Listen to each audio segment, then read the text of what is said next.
The note was a secret, folded into a tight square and passed in the space between one heartbeat and the next.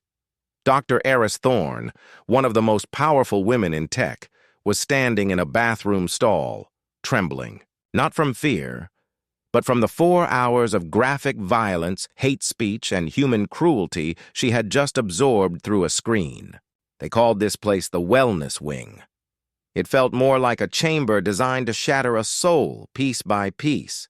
She was here undercover, a billionaire disguised as a temp to investigate her own company. And now this, a yellow post-it note, slipped into her hand by the quiet man at the carrel next to hers. His name was Leo. His eyes were hollow, but his hand had been steady. She unfolded the paper. The words, scrawled in blue ink, were simple. They were devastating. "They are breaking our minds." Eris stared at the message, her own mind reeling. This wasn't just about biased algorithms or unfair policies. This was something darker, more visceral. The note continued. "They're tracking our mental decline. Ask about Project Chimera, Project Chimera." The name alone felt like a poison. In that moment, Anna, the new hire, vanished. Dr. Eris Thorne, founder and CEO of Waitress, re-emerged, her blood running cold. She had built her social media empire on a promise of healthy conversation. She had come here to find a crack in the foundation. Instead, Leo had handed her a detonator. Eris hadn't come for a tour. She came in disguise, dressed in a cheap generic blouse, to investigate the encrypted plea from a Veritas truthsayer. The message claimed her flagship content moderation center was a digital torture chamber, enforcing biased policies that silenced vulnerable voices while crushing the psyches of the workers. She had to see for herself. No executive team, no red carpet. From the moment she received her temporary ID badge, the truth was undeniable.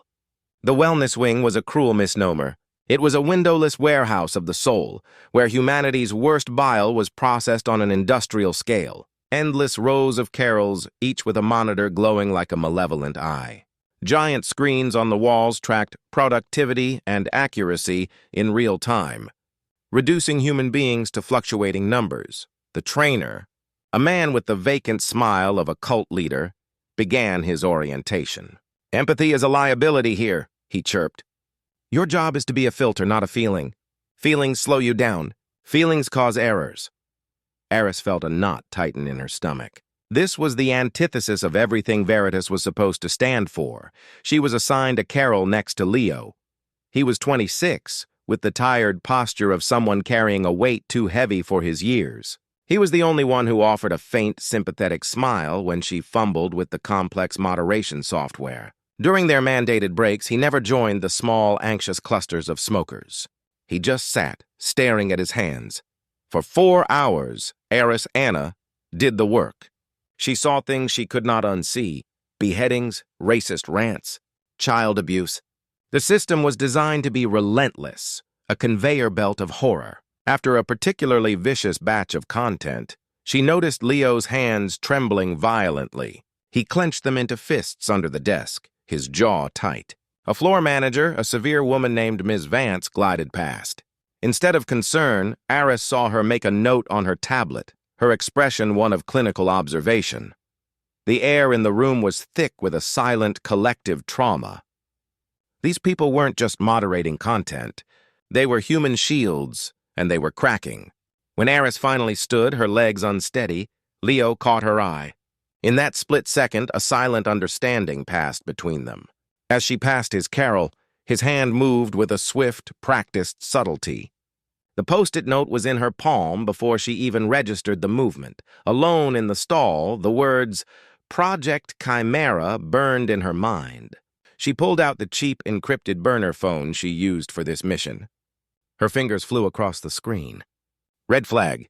Austin Wellness Wing, pull all data on Project Chimera. Full biometric and psychological staff reports. Quiet. Fast." She sent it to her chief of security. The CEO was back in command.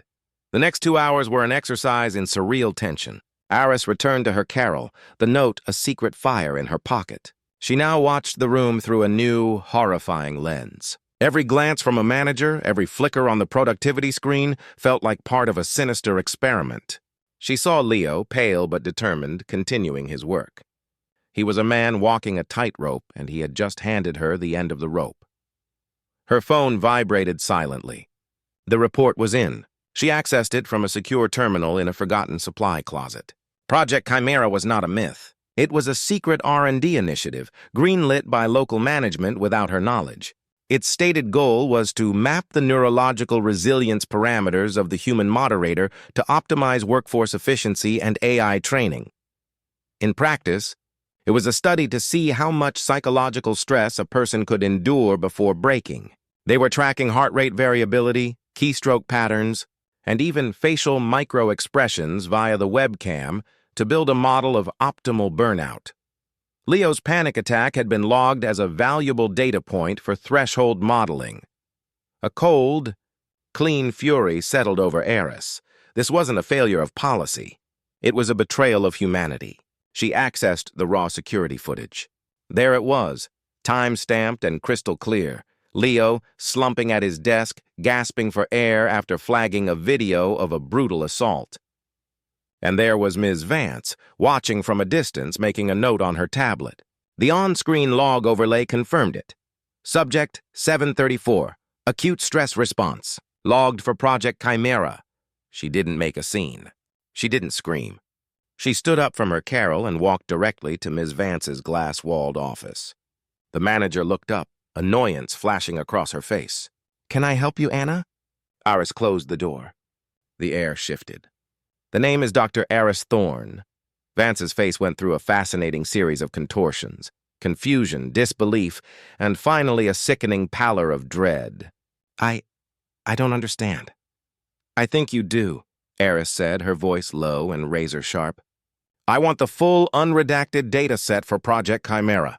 Right now," Vance stammered, trying to blame a rogue engineering team, claiming the data was corrupted, that it was all a misunderstanding. Eris said nothing. She simply pulled out her phone and played the clip of Leo's panic attack, with the damning log entry clearly visible. The room fell silent. "You're not measuring resilience," Eris said, her voice cold enough to freeze the air between them. "You're measuring cruelty." She looked at the woman who had overseen this atrocity. "You're done. Security will escort you out. And I strongly suggest you call a lawyer." The next morning, the wellness wing was no longer a moderation center. It was a crime scene in a cubicle farm. Eris moved with precision. Her legal team had flown in overnight. At exactly 9 a.m., as the day shift logged on, 2 federal agents walked in. They didn't shout. They didn't need to. They went straight for Ms. Vance's office, then to the desk of the lead engineer for Project Chimera. They were escorted out in handcuffs, the stunned staff watching in silence. A few quiet claps broke out, then grew into a wave of cathartic applause. Eris called an all-hands meeting. Leo was there, looking exhausted, expecting to be fired for his insubordination. Eris took the stage, no longer Anna, but fully, powerfully herself. "My name is Dr. Eris Thorne. I founded this company on a promise. And what has been happening here in my name is a profound and disgusting betrayal." She laid out the truth about Project Chimera in stark, simple terms. A collective gasp rippled through the room. She then turned and pointed directly at Leo. "This man had the courage to speak a truth I was blind to. He is the reason this ends today." After the meeting, she found him. "Leo," she said, motioning him into an empty conference room. "I know." He looked down. "I'm sorry, I shouldn't have—" "You should have," she interrupted. "And you did." Her heart thudded. "Am I being fired?" He whispered. Eris shook her head. "Not by me." She took a breath. "I own this place. The people who ran it into this hellhole answered to me. Well, they don't anymore." She offered him a choice. He could walk away with a year's salary and fully paid therapy for life. Or he could stay, help her tear the entire system down and rebuild it from the inside out. As the new head of ethical moderation, Leo stared at her, his voice barely a whisper. "You really trust me with that?" Eris nodded. "I already did. You just didn't know it yet." And for the first time in a long time, Leo stood up straight.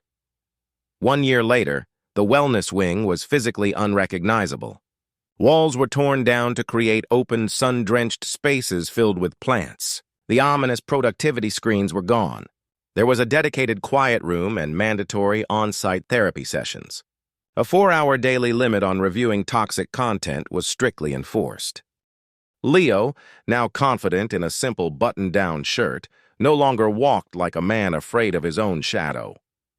He led a team developing AI tools to pre-filter the worst content, and he had implemented empathy-based moderation guidelines that he himself had drafted.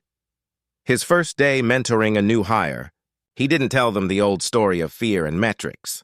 He told them a different story. A story about a post-it note, a risk, and a leader who finally listened. He concluded, "Our job isn't just to clean the platform, it's to protect each other while we do it." It wasn't the arrests or the lawsuits that changed Veritas. It wasn't the headlines or the press conference where Aris declared, "We're not canceling this wing. We're curing it." It was a post-it note folded in half, written in haste, and delivered in silence. That's all it took to expose a system of quiet cruelty hiding behind mission statements and metrics. One simple act of courage lit a match in a room soaked in gasoline, and the fire didn't destroy everything. It burned away the rot and revealed the foundation of something stronger, something human. The lesson isn't just about tech or management. It's about everyday people in quiet jobs doing extraordinary things. Leo didn't have power. He didn't have a title, but he had clarity. He saw something wrong, and instead of looking away, he acted. He didn't scream. He didn't protest. He wrote the truth and passed it to someone who would listen, and that's the heart of this story. That sometimes the bravest thing you can do isn't grand or loud. It's the decision to risk your safety, your paycheck, your future, to protect something bigger than yourself. And it's the responsibility of those in power to recognize that bravery and do something with it.